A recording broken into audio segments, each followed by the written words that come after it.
Татарстанда фермерлар сарык үрчетүне сәнәгать масштабында үстерергә планлаштыра. Хәзер республикада 300 мең баштан артык мал бар. Ә сарык итенә ихтыяҗ арта бара. Алабуга районы хуҗалыкларының берсендә көрт токымлы сарыклар үрчетүне башлап җибәрергә җыеналар. Эш нинди стадияда, хәбәрчебез ачыклады.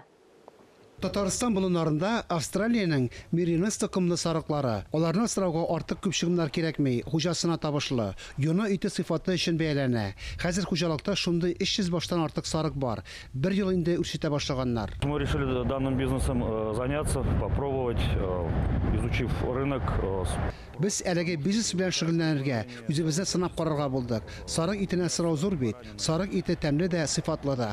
Хуҗалыкта Иделбай токымлы сарыклар да үчетәләр. Булар симез көрт токымлы сарыклар. Тере малның авырлыгы 10 килограммга кадәр җитә. Асрарга да җайлы. Мы планируем скрещивать Мериноса с Идельбаем. Без Иделбай белән Меринос токымнарын кушарга җыенабыз. Сатып алучылар көрт токымлы сарыкларны да, Мериносларны да сорыйлар. Уртак токымлы сарык итен алучылар да булыр дип өметләнәбез. Татарстан сарыкларына илнең башка төбәкләре сатып алучылар да күз салган.